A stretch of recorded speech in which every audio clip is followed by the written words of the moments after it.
Let's continue here. And hey, everyone.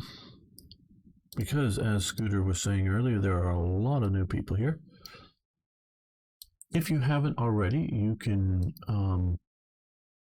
check out my YouTube channel, in which there's a lot of Slytherin games videos on it, including an earlier playthrough of this. If you want to see more WarPlan Pacific, but also regular WarPlan, then you can follow my Twitch channel. Stream mostly on the weekends, but of course just open a window and go subscribe or follow now and check them out later after stream if you want to actually watch more stuff. Now, I don't know why the AI hasn't come in and taken these facilities here. Alvaro should check that out, because these are still in Allied hands or British hands.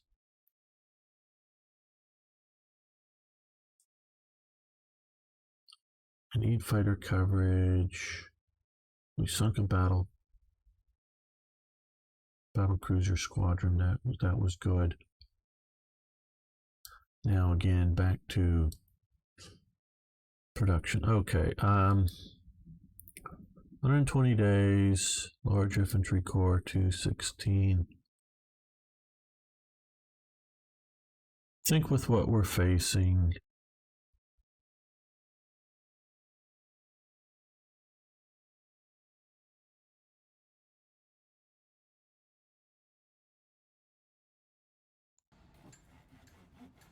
let's get that, and I think we're gonna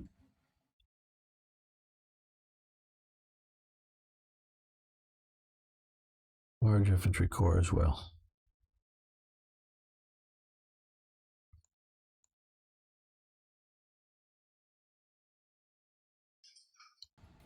That way we can put some troops on the ground. Now also we have the situation. Let's stockpiles. Okay, there you can see basically nobody's getting any oil.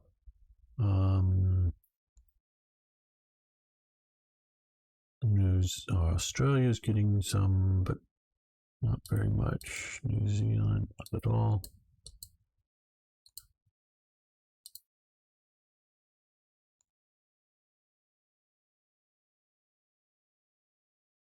Let's set up a trade from the USA to India. We'll do 1 oil. Don't want to limit our operations, and we'll go to 10 resources. Hello, Sun News. Come to Steam. I do not know of one as in a date. I do believe it is going to come to Steam. I was told, and I believe that this is the main reason, is that people are a bit harsher on Steam in dealing in reviewing AIs and bugs and whatnot, and so they really wanted to let it out to the sort of core Matrix audience to get a lot of feedback on the forums about the game, and then once they do that, then move it over onto Steam. I know, well, I've been told the sales for WarPlan did very well, did better than expected, both on Matrix and then later on Steam. And so they moved it to Steam, and that they might not have even been planning to. So I do think the plan is to get it out on Steam. I think it's just a matter of time, release dates, that type of thing. But they will give you a Steam key if you buy it on Slytherin. Once it goes out on Steam, you can go to your Slytherin page, and there's a way to get a Steam key. So yeah, Night Reaver. So yeah, it's going to come to Steam. So if you want to buy it on Steam, just wait. If you want to buy it on the Matrix or Slytherin stores, you can do so. And once it is out, they will give you a Steam key. So just if you want to mostly keep everything in your Steam library, I totally get it. So yeah, and I do think now this is going to gamers' personal opinion, not anything coming from Slytherin. Um, uh, Slytherin gets more of your money for the same price because I still think it's 30%. They have to pay Steam to sell it on Steam, and they don't when they to generate Steam keys later. I don't think they pay them 30%. I just think that because it's the point of sale Steam is worried about, not the and chargebacks and all these other things. So Slytherin will make more money per copy sold, even if it's at the same price to you if you buy it on Slytherin's. And they don't tell me to say this, and I'm somewhat speculating here, but I'm pretty sure I'm correct. If you buy it on either a Slytherin or Matrix, it's just a branding difference. So you can buy it now, get the Steam key later if you so choose. So just keep that in mind if what you want to do and who you want to support for things. If you buy from Slytherin Web Shop, you'll be able to generate a Steam key later when it comes on. Absolutely. Thanks, Pixel, for the confirmation. Yeah. Absolutely. So you can get the stuff in there if you just want to support Slytherin a bit more, and get it there. But I understand because just payment methods, you may be set up to buy it on Steam and just not on Slytherin, and that's fine too. That's why they give all the options. I don't think I'm going to do any more trades out for the U.S. this next turn.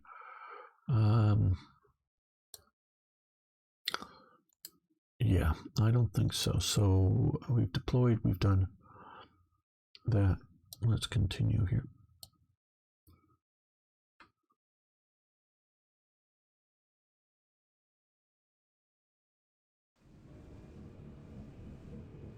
Yeah, I have no idea about dev cuts versus Slytherin cuts versus where they're buying it, whether on Steam or on Slytherin. I just don't have any knowledge on that. Not even rumors. But I have, of course, heard about the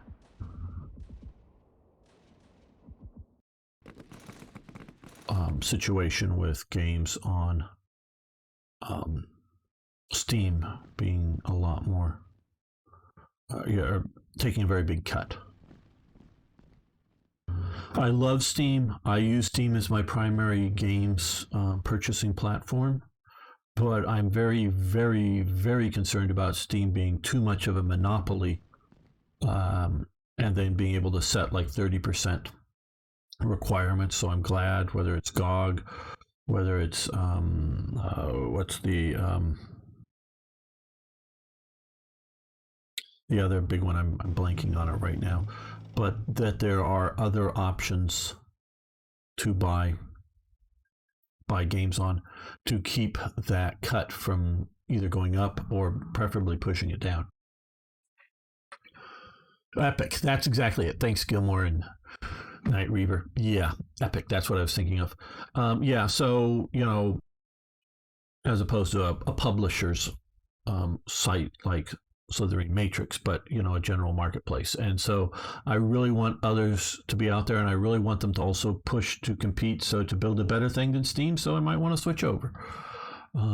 Okay, so no sinkings, no sinkings, no sinkings. Maybe our escorts. Ooh, lost 3 merchants, lost 1 merchant. So we got to make sure that we're getting low oil stocks. Fleet has low supplies. Right. Okay. Now. Huh.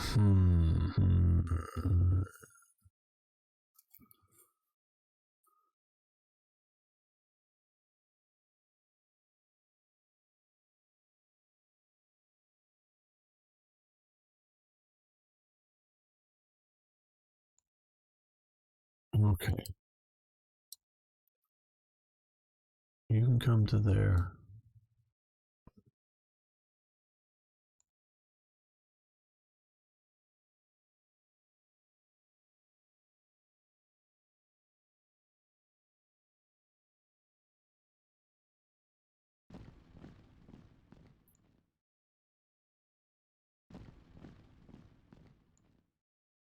You're going to fall back just so you're not directly attacked.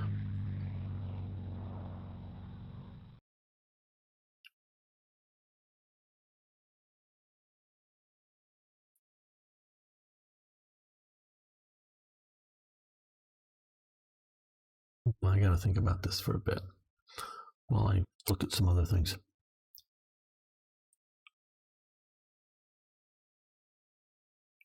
Yeah, that's very true, Pixel, about Epic's. Ubisoft Connect and Battle.net fall somewhere in the middle for me.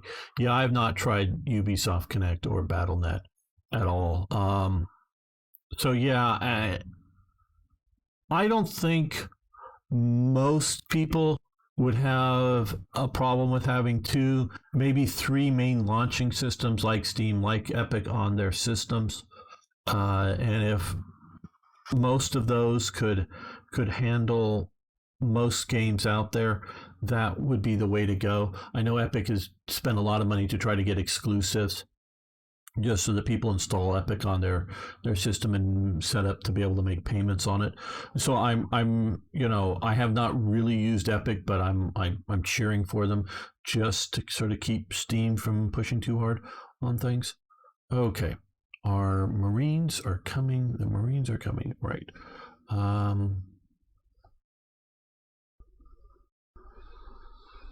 Well, let's get the Marines right to here.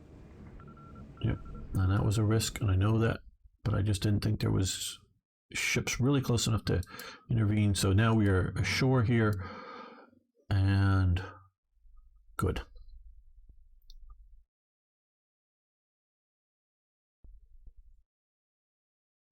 Fighters. Do we have fighters yet? No. Well, let's look at the war panel here. Okay, for Britain, we can do another comment section, communications intelligence, and one for America.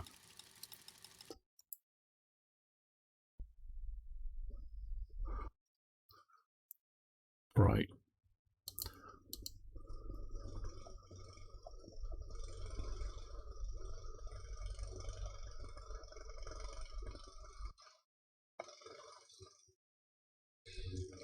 I should play this smartly and plan things out better, I know.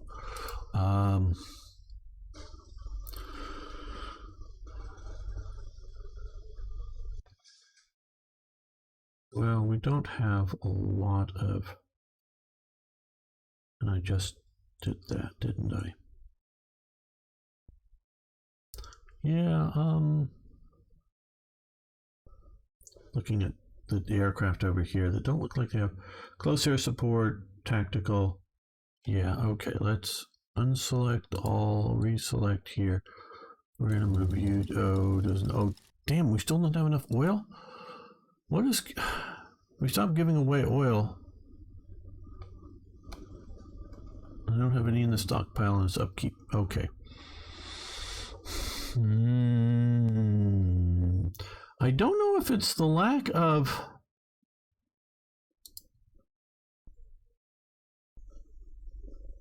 Japan taking this, which... And this is UK oil, to not maybe setting up other oil down here. The US will be getting more oil online. Now, do realize one of the failings. I'll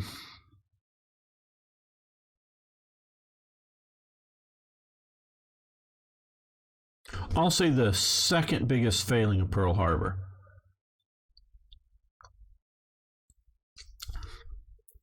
The biggest failing of Pearl Harbor was not sinking the carriers, not getting them when they're in port.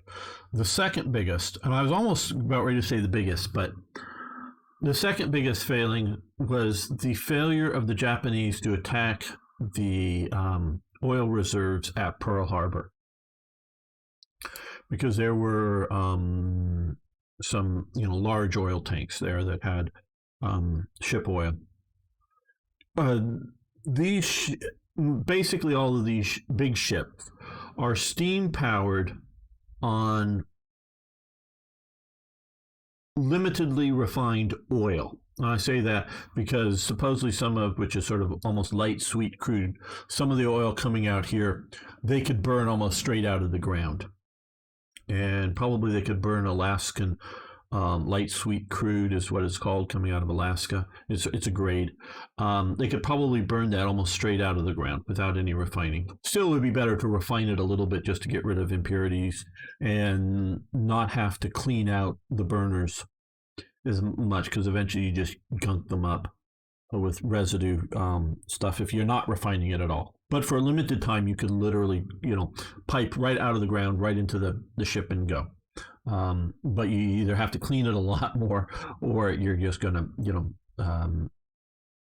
jam up the oil flow, burning engine, whatnot. I'm not an expert, but that's just generally what's going on. So, as opposed to gasoline, aviation gasoline, truck gasoline, even diesel is much more refined than the and so like the diesel that they're burning in the submarines. I mean, you could burn diesel in a large ship. It's not that you can't, but you can just burn oil, with a large ship, because they're the turbine engines that just need the boiled water steam to keep it running, as opposed to a internal combustion engine. The submarines will be internal combustion engines and running on diesel. But so they had large oil tanks, but there's also fuel for aircraft and other things at Pearl Harbor. Japan had that sort of on the target for like third aircraft wave to come in, I think it was. And the third wave was always sort of dependent upon how the first two did. And I don't know I just don't know enough right offhand if the third attack wave was refueling the earlier ones or not. But since they didn't get the carriers, and they were a bit paranoid where the carriers were, and if the carriers were going to jump their carriers, they didn't want to risk sending the third wave, whatever exactly that meant, in for additional targets. Well,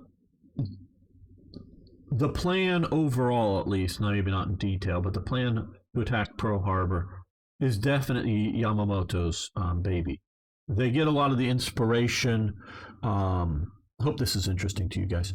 They get a lot of the inspiration from the British attack on Taranto, to the point that they actually have some photos, just digital ones, but Japan sends a naval emissary group to Italy to talk to the Italians about the British attack, airplane attack with the ships in Taranto, about that. So they get that inspiration from the British to attack with torpedoes. Part of it was needing, because both harbors are really, really shallow, and be able to have torpedoes attack, air-launched torpedoes attack in a shallow harbor.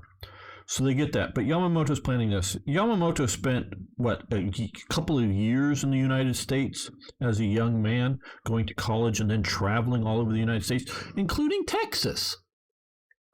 So what did Yamamoto learn? Well, what was one of the things Yamamoto learns about the United States? It has plenty of oil. Maybe even to the point of unlimited scale, at least at the time in usefulness.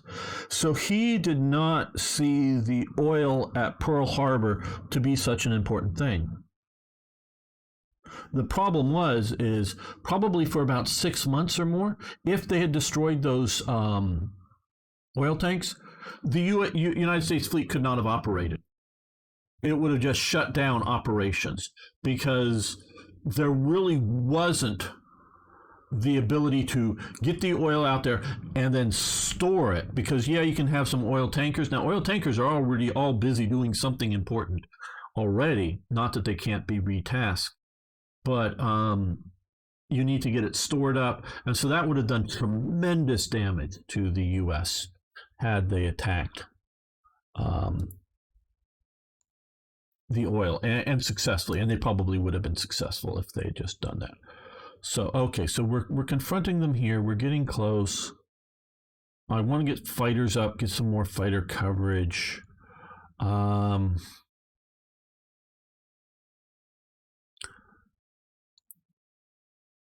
Yeah. Okay.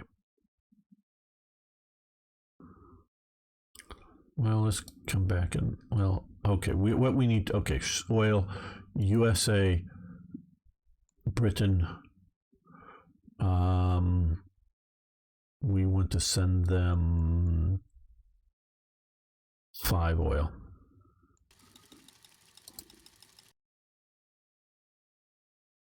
Well, they didn't even have to land because the oil, they're the big, large round circular oil storage containers. They could have been bombed from the air. You didn't. There, I understand that there was some vague idea of maybe follow-on landings if they thought things were going super well at Pearl Harbor, but they didn't even need to do that. They just needed to have a bombing run. And it's to the point that the Japanese were hyper focused on first the carriers and then the battleships. And to the point, and obviously they didn't find any carriers there, but to the point that the planes were not to expend their primary ordnance, either their bombs or their torpedoes, on anything but those. Just about, they were just straight, once you dropped your bombs, sure, and there were fighter escorts too. Sure, you could strafe airfields, and they did bomb airfields, they did do some of that stuff, but they were hyper focused on taking out those carriers and battleships. And orders very much, and yeah, to a point, if you can't get those, you can't get those, or if they're all sinking, yeah, here's your secondary and your third priorities of targeting, because we know not everything's going to work right for you, but it's hyper focused on a few targets, and that's really important to the Japanese. And they just really did not have the oil facilities on any of that sort of initial lists. You're very welcome, Jam, today. How many troops were stationed at Pearl Harbor at the time? I do not know. You had probably a very limited Marine contingent. You had some U.S. Army. The U.S. Army was running the radar that sort of kind of worked, but didn't have any good communication set up. And of course, the Army Air Corps was stationed there. I would suspect in the scale of a division or more. Now, realize also, if we look at something like Wake Island, the U.S. the forces on Wake Island, which were Marine Corps and very small, almost defeated the Japanese invasion. They surrender mostly because they're pocketed and they can't communicate with each other, and so they think they've all been defeated, and so they surrender. And basically, my understanding is, they're basically all executed by the Japanese afterwards. It is not an honorable thing that the Japanese did there, but because they all get isolated in different bunkers, but they really bleed the Japanese hard. Now, the Japanese definitely could have brought in reinforcements, definitely had a bunch of big ships that could have pounded them. They weren't going to hold out. They weren't going to win in the long run. That's very true. But it was a very close run thing for even the small Marine garrison there. But I do not have good stats right now for Pearl Harbor and the Army. We can see here they talking about a U.S. garrison here, which is currently at 4 out of 10 strength for a division. U.S. Army division 8 out of 10. They very well may have been brought up in earlier turns here, and the 24. So some elements of some divisions out here, and that's probably about correct. I just don't know. I know Alvaro has definitely looked at orders of battle, very detailed for this game. Okay, guys. Here.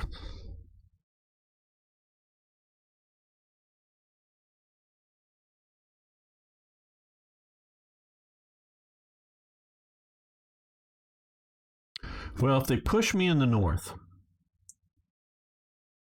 he's going to probably fall back to there. This one would probably fall back to there. That'll be okay. If I fall back to there, that might give them too much of a run up to Michnya,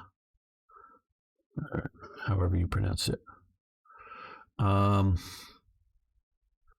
But also allow them to concentrate too much force down here.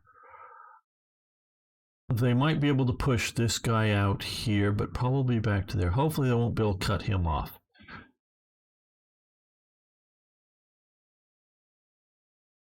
I'm very tempted to switch these two, but with him down here, I'm going to leave him here. If he wasn't down here, I would think the main push would be here, and I would best be able to defend that with the core. That's my analysis. I don't know if it'll be true or the best one, but that's my current analysis of the situation there. Okay, and we got some oil going to Britain. We only have 20 oil for America, and we're already pushing out a bunch. Though we will get some more oil, I know, come online. So oil, yeah, if your ships can't move, one, they've just become targets, but two, they're useless. And it's the same would be in this, like I was talking much earlier about the situation of supplies for China. If you don't have bullets, your rifles just become fancy spears.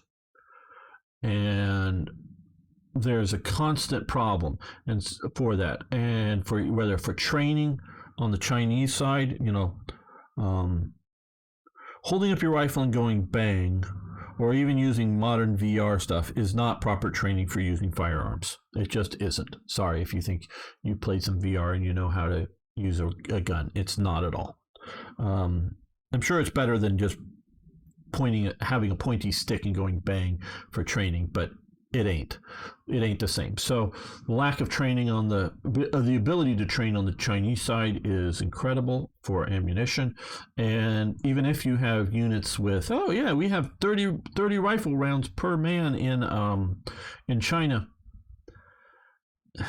what's that going to last half a battle? According to, I read, no, I know her, what Margaret Hutman's biography of Stilwell. I know some people slam me. Well, slam the book. You trust that? Well, okay, I've read that book. And he describes some of the battles that are going on in the sort of mid-late warlord period, in which the Chinese soldiers, and he's observing from one side, so just sort of all march up to the front and just sit down. Almost literally. And that's them fighting. They just sit down. And it's the artillery and the limited numbers of machine guns that are shooting at each other. And he's sort of like going like, what the hell? These soldiers aren't doing anything. They just moved up to sort of near the battlefield, where you can see the battlefield. And in formations, because you don't want to lose your troops and have them wander off, so you keep them in formation.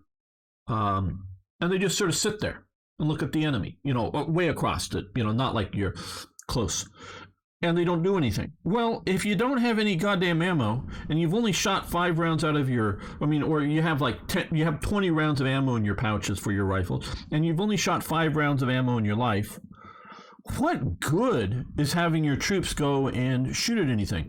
What they're doing with the troops is that they have better trained, I'm not going to say highly trained, but maybe highly trained and there's some like Division 88 later on, trained by the Germans, excellent Chinese division for Chinese divisions, and probably a fair division overall, gets destroyed in defending Nanking.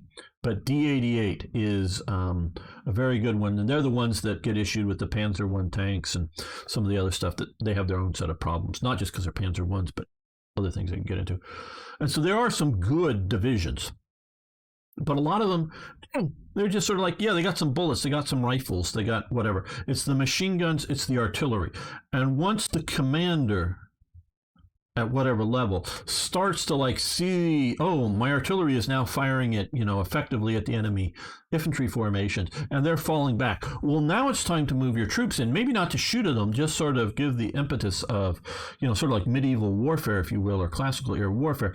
You're just now moving troops forward, and the enemy's falling back, and they're fleeing, and then they get panicked and run, and all that kind of thing. So China just doesn't have the support ability to really do effective operations as we would see it in a modern sense at the scale of China.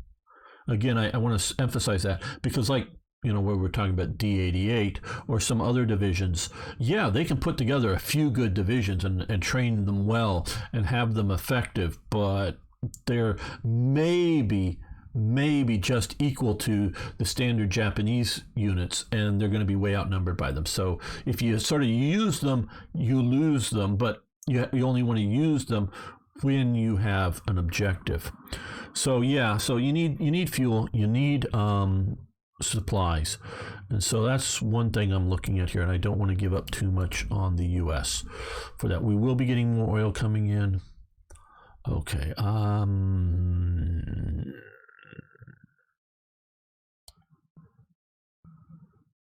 Yeah, one more Marine division.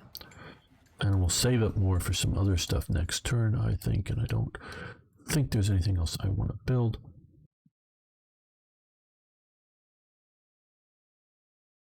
I'll let Japan have their turn and see how my decisions work out.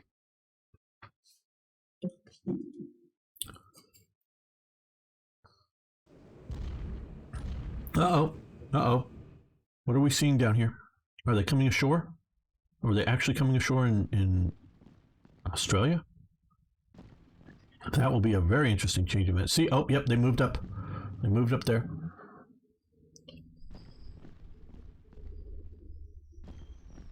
I am talking a bit more than playing or more than usual, partially because this is the boring part of the campaign in a lot of ways, because we're just sitting and enduring Japanese attacks and not able to really go on the offensive or do a lot of stuff. Yep, they're ashore. They're ashore. Japan is ashore in Australia. Our submarines have left port. It's just got interesting.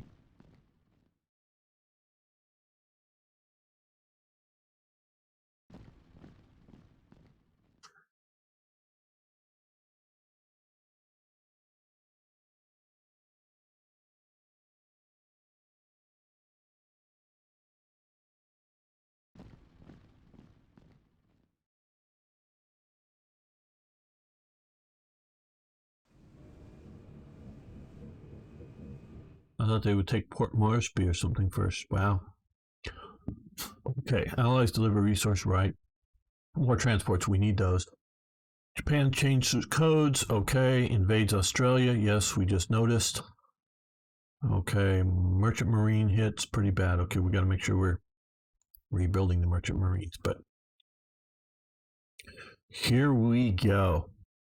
Okay. Now. Okay. They've come ashore here. We need to get to Rockhampton. They could get there. What we can also see about doing is, okay, that's too big of a unit to move. We can move these guys.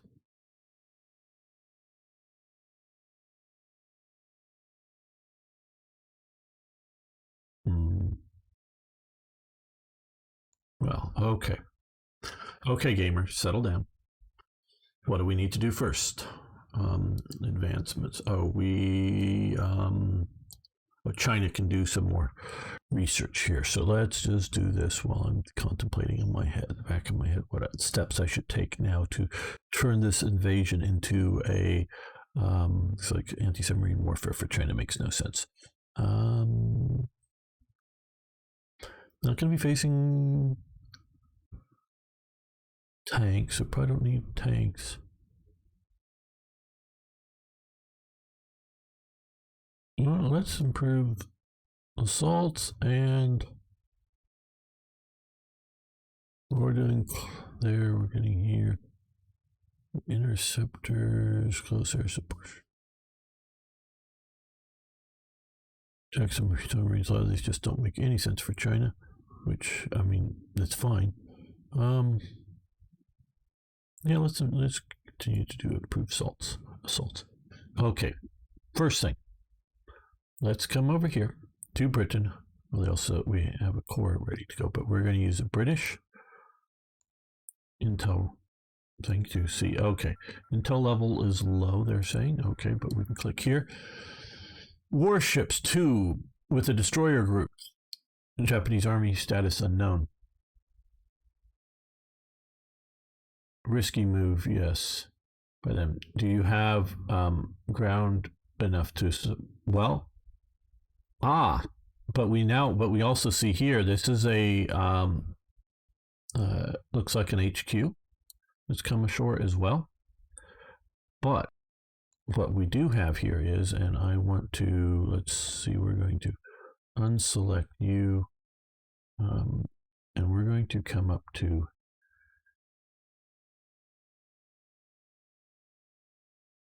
here.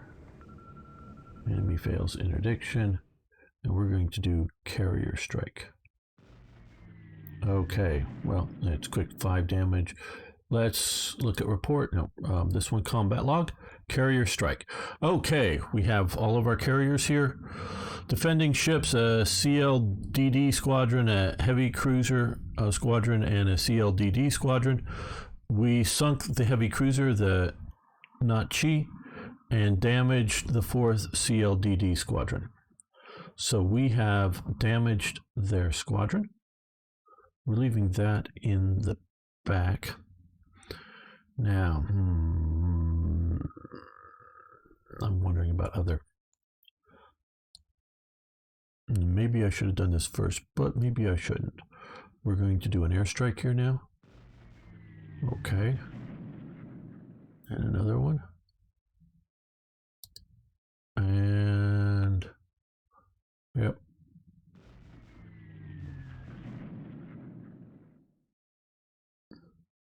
Okay, so we've done a bunch of airstrikes off of here. Now they're just going to go sit there and sit out here and cut off supplies there, because that's their supply port. We're cutting off supplies here. These guys are way down here. These guys can walk to here. I think hold that. I don't know how strong that is, but I think hold that. And we have, well, let's see, rail movement here. Okay, we have rail movement enough to get you up to here. Okay, so now we've used the strategic movement of our rails to hem in their forces. We have, I don't know if that's close enough, or the submarines are enough to cut supplies there, but maybe these guys are out a bit.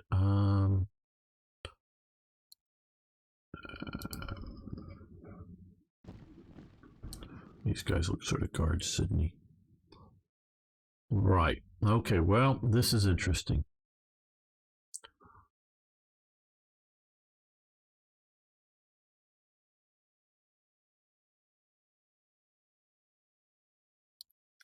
America. Can America come to the rescue? Okay, we have this core here, and we have the ships to fully embark them and send them off to Australia. Now, unfortunately, these guys were not in a port at the start of the turn, and neither were these. Oh, what did we mess up doing here? Nope, nothing we messed up. Okay.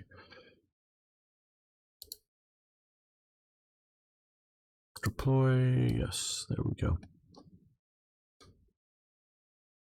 So I want to turn this to our advantage.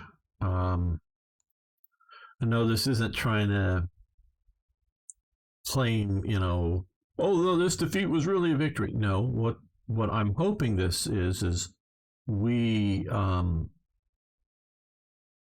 destroy this force. Instead of having to land against forces up here and push them out, we take these forces, because if these had been garrisoning some other places, is what I'm worried about.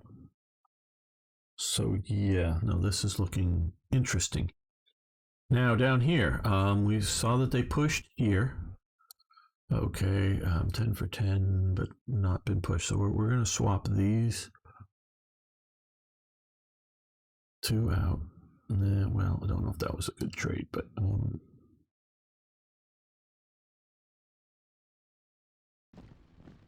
these are going to come to here.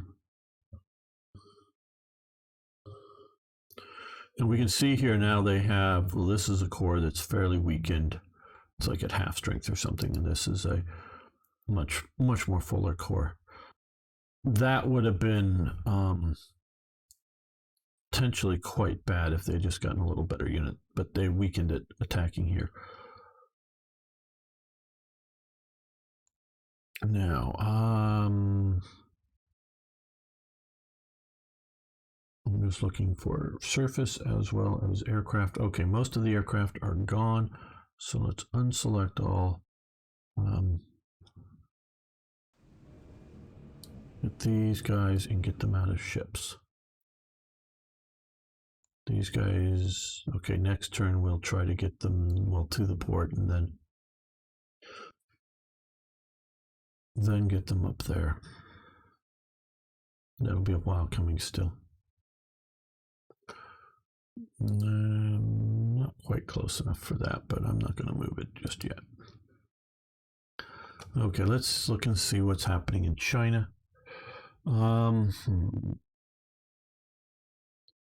There. I might be able to push them, but we'll see. Here again, they're pushing on this guy. He's doing fairly well. I think we'll move back into the hills here just to make this guy a little more nervous about his flank. Yeah, I think that's pretty good. Yes, I really do think they're not going to be able to effectively follow up, and we'll be able to push them out. These guys can move up to Sydney just to be a little closer to the front. What else do we have to deploy? Anything that we want to? Just communications, I think. Yeah. Communications intelligence. Okay. Well, what is coming next turn? June 15th. So, yeah, okay, some more transports. June, more transports, and maybe some the WASP division. Okay, I think that'll be, well, I'm not sure. Yeah. Now, here you need fuel, and I'm just going to pull you off station to get that fuel.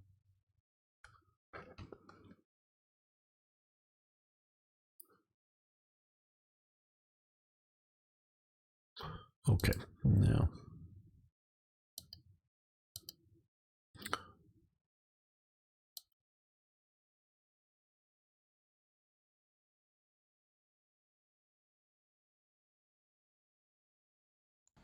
infantry corps.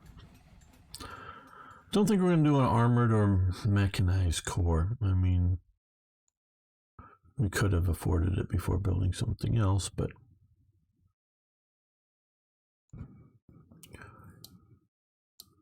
I'm looking at the days here. Marines, they take a lot longer, so we want to get another Marine division coming. Just because it takes a lot longer to get there. Now, we've been being hit fairly. Okay, Britain has lots of merchant marines. U.S. doesn't. So what we're going to do, we have one coming, well, one group of 10, so we'll get another group of 10 coming right now to keep that from going too low. And that basically use up our... Yeah, I don't know what the AI is thinking. I quite honestly don't know why the AI didn't come after Kuala Labat just to get the oil resources stockpiled. In my last playthrough, which was with an early build of the game, Japan moved in very strongly into here. I mean, I don't even know why they're not taking these ports that are still in my possession. I get why they might not bother about some, random island out here that has no ports, so it has no real strategic value terribly if you're already holding the ports around it and have air power and all that good stuff. So I don't get some of that. Okay, these guys are still in bad shape. So I don't know. This is them being aggressive, which is fine, but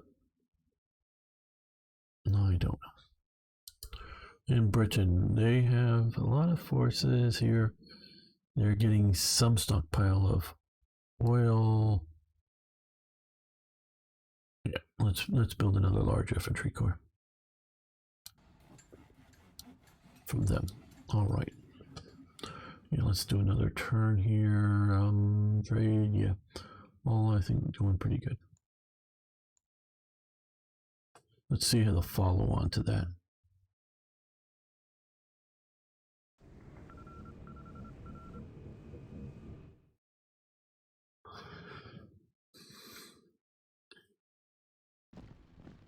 Okay, so they moved in some more forces there.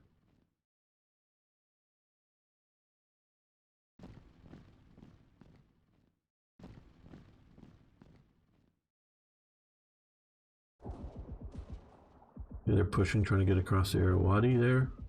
Not with any good success. Pushed upon troops in the mountains there. See, that mountain is a good place to sort of keep your line held, but that city mountain would be better if we can get a straight line down to there and then over.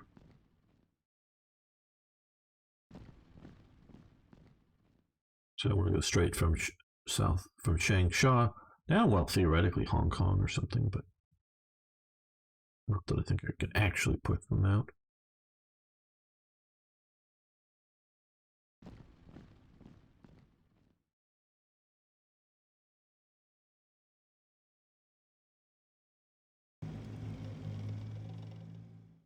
They're doing bombing of my troops.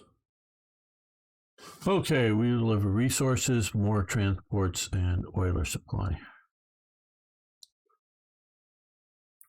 Okay, well, we have 12 ships in the area. Okay. That's big.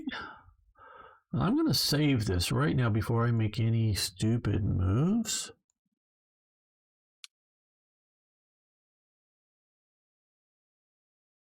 Save this. Okay. Because 12 ships sitting somewhere, I'm guessing there's going to be carriers. I'm guessing there's battleships. That's a serious amount of situation. Okay, we got a 2-to-1 there. We're going to think about that because we may just run away from that. So I don't see an overly good.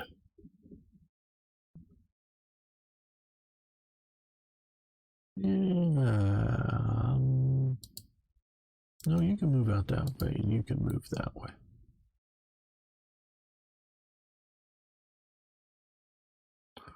These are easy moves because I know what I want to do. And there's not a lot of decision making that's critical for future operations.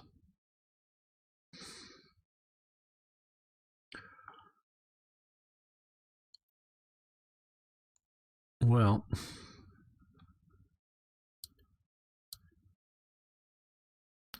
yeah, we're going to do airstrike here, close air support group. I wish it was naval air, but no battle recorded this turn. They didn't find him. Like we were talking earlier about Midway and misnavigation and whatnot. That's quite likely to happen. No battle recorded. Okay, so they could not find the fleet.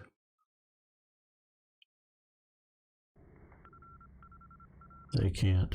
I'm surprised that none of these guys have yet. I mean, if it was raining or something, okay. Well, since I didn't do any sort of knockout with, we're going to move all of these guys, including the Australian Canberra, and we're going to move you guys back to here. You're going to come up to Brisbane. You're actually going to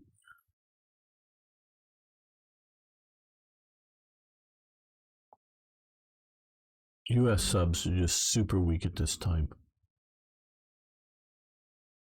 They'll get better as the game goes on, but they're super weak. Well, should these guys have moved? Probably. Okay, well. So far, we've just been taking damage against them. I think we'll just sit in the port. They can move up if they want. Maybe they're going to move in a lot more forces. I don't know. But with what's happening there, we could reorganize it into two groups with carriers. So you're going to come down this way.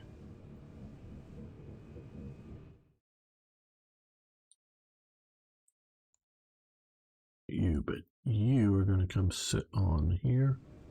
Go do some anti-submarine operations. Now, I think these guys, yes, these guys popped out down here. Well,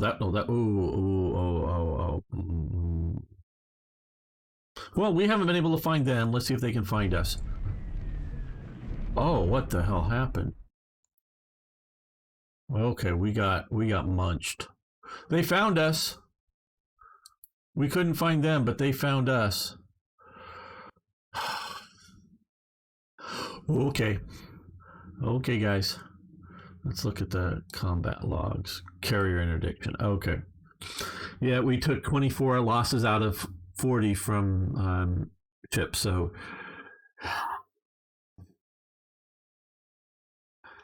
yeah, there's carriers there if we didn't know that before.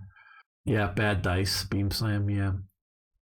Yeah. No, I totally agree that a dice roll, and whether it's 6-sided dice or 20-sided or 100-sided, whatever, should be part of this. From my earlier talk, not saying it shouldn't, just how important it should be. Well, okay, the U.S. just lost a lot of, and that obviously was a stupid risk, but I just wanted to secure the northern flank and the air bases there. But yeah, that ain't good. That ain't good at all. Okay.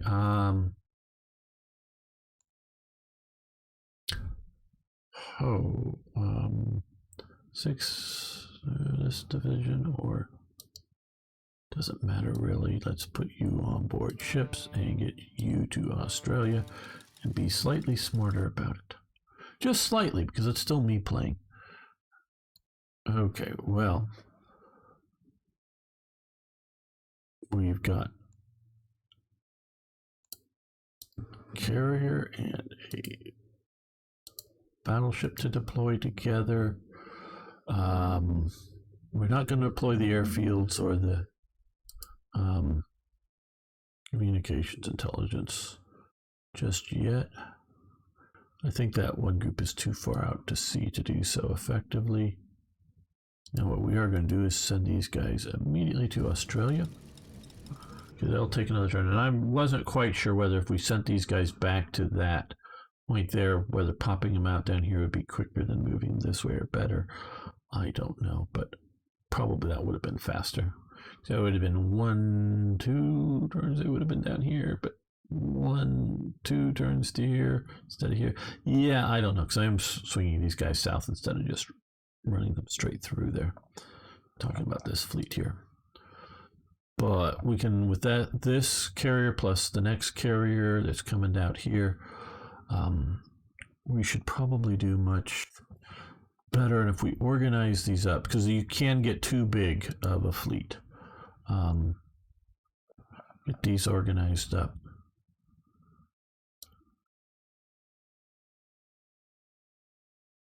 We might do well. Might.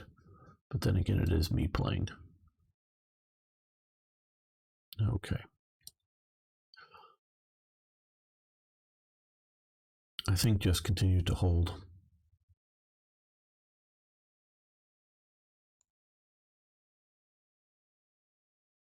Yeah. Continue to hold.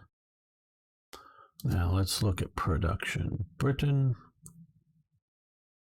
good thing they're getting oil back up. U.S. is, see, their upkeep right now is less than their, or is more than their income on oil, which is a problem. But we have a stockpile. Again, at some point there will be more oil stockpile things added over here. I just don't remember what the terms are.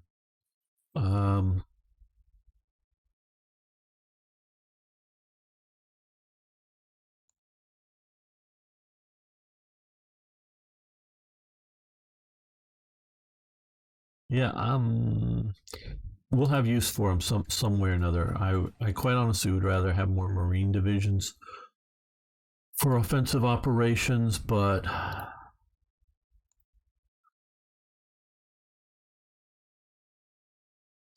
yeah, I think when you send transports from USA to Australia, can you specify port of entry within the game?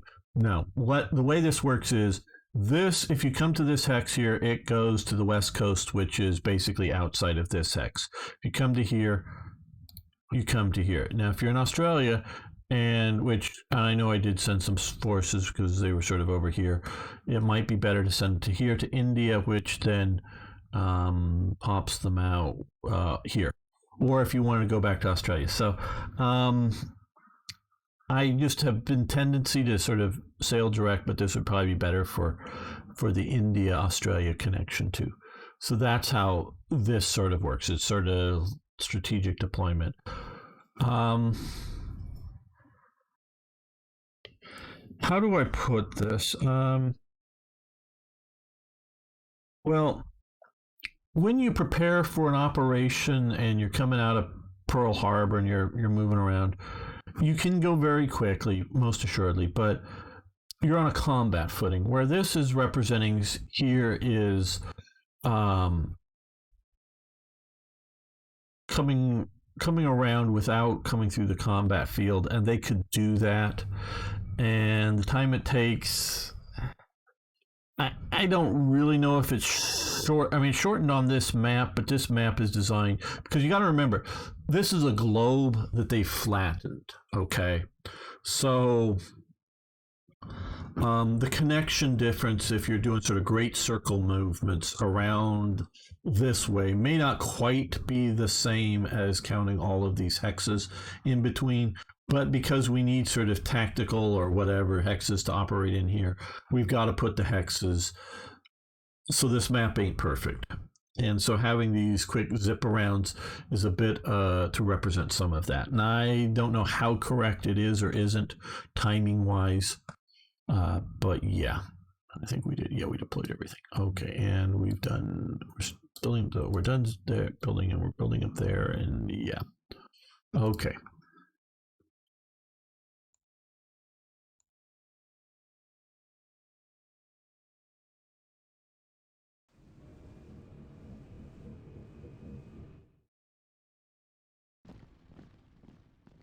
It looks like they've fallen back a bit. Let's zoom in a little, but not that. There we go, so you guys can see.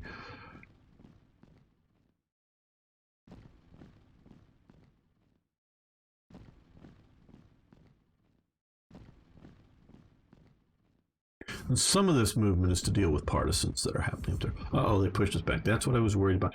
But notice now, I've got 3 divisions, well, 2 divisions and a corps that can potentially jump on this Chinese unit there. I mean, Japanese, boy. Sorry, people.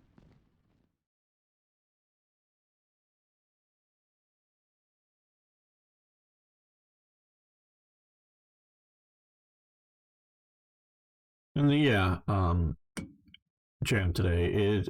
I mean, this is a war game, not a simulation. But I think I think Alvaro's done a pretty good job with it.